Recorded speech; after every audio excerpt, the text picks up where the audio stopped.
Hi, so today we're going to be looking at section 12.4, which is applications of integrals. So a couple of things to recall is that profit equals revenue minus cost. So if we take the derivative of profit, oops, there we go. So if we take the derivative of the profit, that's going to give us the derivative of the revenue minus the derivative of the cost. Now, why this is important is because if you ever want to maximize your profit, what you have to do is take this, set it equal to 0, and solve. That means that you're going to have your marginal revenue minus your marginal cost equals 0, and that's how you're going to find the maximum area where your profit is maximized. The other thing to recall is whenever you plug in 0 for your revenue, that's going to equal 0, right? If you've sold 0 items, then you're going to make $0. However, something to keep in mind is that the cost of manufacturing 0 items does not necessarily equal 0. What happens is a lot of times when we start a business, what we have is something called a fixed cost. That could be whether you sell something or not, you're still going to have to pay, say, your mortgage or your rent on your business. So that's going to be K, which is the fixed cost. So for our first example, if the daily marginal cost for a product is MC equals 3x plus 100 with a fixed cost of $100, find the total cost function for each day. So our cost function, C of x, is going to equal the antiderivative of MC, which is 3x plus 100 dx. So that's going to equal, when we take the antiderivative of that, remember it's going to be 3x squared divided by the new exponent, which is 2, plus 100x, and then don't forget, this is the very important part, plus k. So what that means is that the cost equals 3x squared over 2 plus 100x plus some value k. So here's how we find k, is that we know that with a fixed cost of $300, the cost is going to be $300 when we produce 0 items. So that 0 is going to be our x. So we're going to have 3 times 0 squared divided by 2 plus 100 times 0 plus k, which means our k equals 300. So remember, that's not our answer. Our answer is that we wanted to find the cost function. So our final answer is going to be C of x equals 3x squared divided by 2 plus 100x plus 300. Alright, so some key things to keep in mind is that don't forget to add the k whenever you take the antiderivative. And then the fixed cost is how much it's going to cost us to make 0 products. Now for the next one, if the marginal cost for the product is MC equals 140 plus 0.15 square root of x, and the cost of producing 100 units is $2,500, find the total cost function and fixed cost. So, remember, the cost function is going to be the antiderivative of that marginal cost. I'm going to go ahead and rewrite this square root of x as x to the 1/2. That way it's easier to take the antiderivative. So the antiderivative of 140 is going to be 140x plus 0.15 times x to the, now remember, whenever you take the antiderivative, you need to add 1 to the exponent and then divide by the new exponent, plus some constant k. So when we simplify that out, what we're going to have is C of x equals 140x plus this piece right here is going to simplify out to 0.1 x to the 3/2 plus k. Now we still need to solve for k because that's our fixed cost.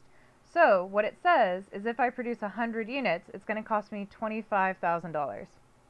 So this piece here is going to be 25,000 equals, and then producing 100 units, that means that my x value is 100.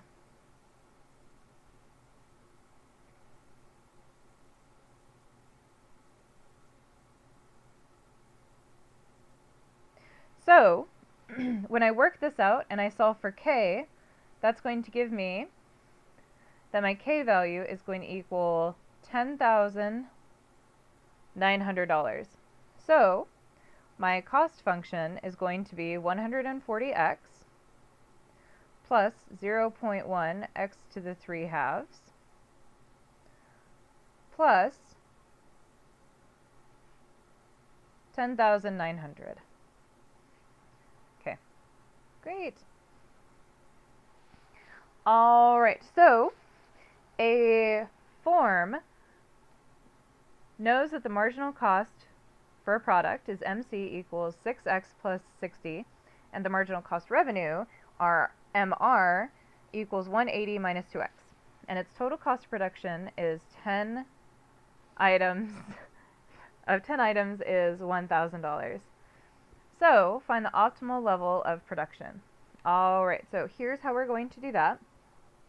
Remember, the marginal profit equals the marginal cost, or I'm sorry, the marginal revenue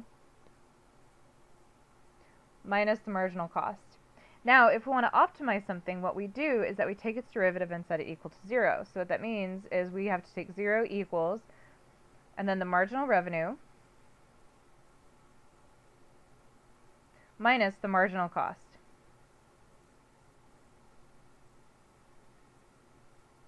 So don't forget to put these in parentheses because you're going to have to distribute that negative. So what we get is 0 equals 180 minus 2x minus 6x minus 60. So we have 0 equals 120 minus 8x. And we get that we are going to have an optimal level of production or profit when x equals 15. So when we've produced and sold 15 items. Now, to find the profit function, what we have to do is we have to find the cost function and the revenue function. So remember, revenue is going to be the antiderivative of the marginal revenue, which is going to give us 180x minus x squared. Remember, I don't add a k because my fixed revenue when I have 0 items is going to be $0 because you can't make any money if you don't sell anything. Now, the cost function is going to be the antiderivative of 6x plus 60 dx, which is going to give us 3x squared plus 60x plus k. Now, what I need to solve for is I need to solve for that k, and that is where that fact that 10 items is going to cost me $1,000 to make. So, to solve for k, I'm going to have the cost, which is $1,000, equals 3 times, well, it's going to cost me $1,000 when I make 10 items, so my x is going to be 10, squared plus 60 times 10 plus k. Now when I solve that for k, I'm going to get that my k value equals 100. So my cost function will equal 3x squared plus 60x plus 100. Great. So now that I have the revenue and the cost function, I'm ready to find the profit function. So profit is going to be r of x minus c of x, which is going to be 180x minus x squared minus 3x squared plus 60x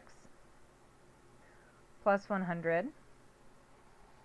Now, don't forget to put this last part in parentheses because you're going to take that negative and it's going to distribute to both of those positives.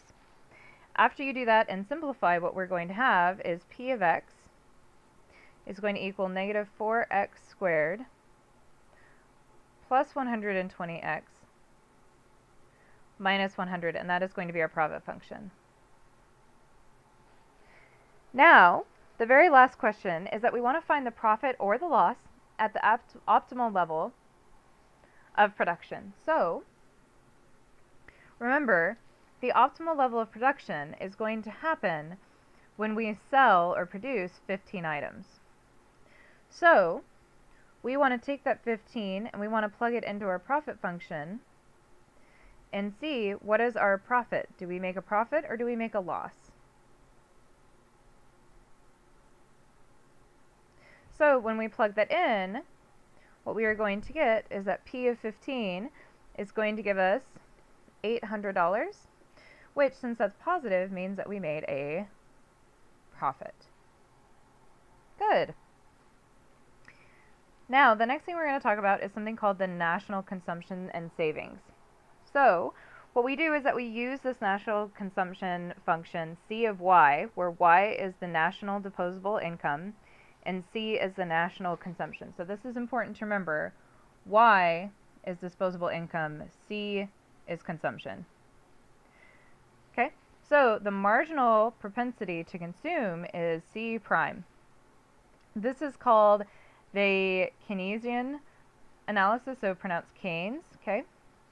It helps answer questions like why a community has such high unemployment or such high inflation, okay? So here's what the marginal propensity to consume is, okay? What it is it's the habit of the average consumer's behavior that when they're given a raise, what do they do? Do they save it or do they spend it? So it's going to be the proportion on which they spend on goods instead of saving. All right, so let's look at an example. So if the consumption is $6 billion and the disposable income is $1 billion, and if the marginal propensity to consume is given by this function, then we want to find the national consumption rate. So really quick, this 6 billion means that C is going to equal 6, and the disposable income equals 1 billion means that Y will equal 1. So to find the national consumption function, we're going to have C of Y equals the antiderivative of this function. So that's going to be 0.4 plus 0.3 divided by the square root of Y dy, which is going to be 0.4 y plus, now when we take the derivative of that guy, it's going to be 0.6 y to the 1/2 plus k. Really quick, if you want to do this by hand, you can rewrite this as 0.3 y to the negative 1/2. Then when you take the antiderivative, what that is going to become is 0.3 y to the, remember, add 1 to the exponent, and then divide by the new exponent. Okay. Now, to solve for k, well, I know that this is going to be 6 billion when my y value is 1. So I'm going to have 0.4 times 1 plus 0.6 times 1 to the 1/2 plus k. So that's going to be 6 equals, these are actually going to go together to get 5 plus k. So we're going to get that k has to equal 5. That means that our national consumption rate, or function, is going to be 0.4 y plus 0.6 y to the 1/2 plus 5. All right, let's look at one more. So if the consumption is 9.5 billion when disposable income is 0, and if the marginal propensity to consume is given by this function, find the national consumption function. So again, we're going to take the antiderivative of 0.6 minus e to the negative 0.5 y dy,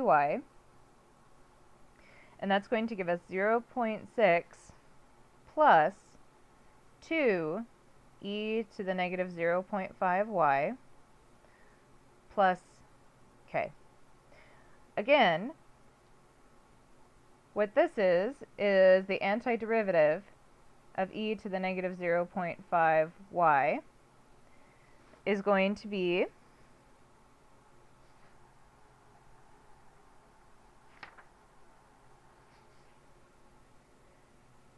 to the negative 0.5y divided by negative 0.5. Okay, which simplifies out to this guy. If you need a little review on why that is, go ahead and go back to section 12.3 video and check that out. So, this is my national consumption function, and what I need to do now is I need to solve for this k. So, I know that national consumption is going to be $9.5 billion when my disposable income is 0. That's my y. So, I'm going to have, 0.6 times 0 plus 2 times e to the negative 0.5 times 0 plus k. Now be careful here because that's going to be 9.5 equals, that's going to be 2 times e to the 0. Well, what's anything to the 0? Don't forget, it's actually 1. So that's going to be 2 plus k, which is going to give us that k equals 7.5. So what this tells us is that our consumption function is going to be, I ran out of room, so let me just go ahead and erase this. Our consumption function, c of y, is going to be 0.6y plus 2 e to the negative 0.5y in the exponent plus 7.5. So that would be our final answer.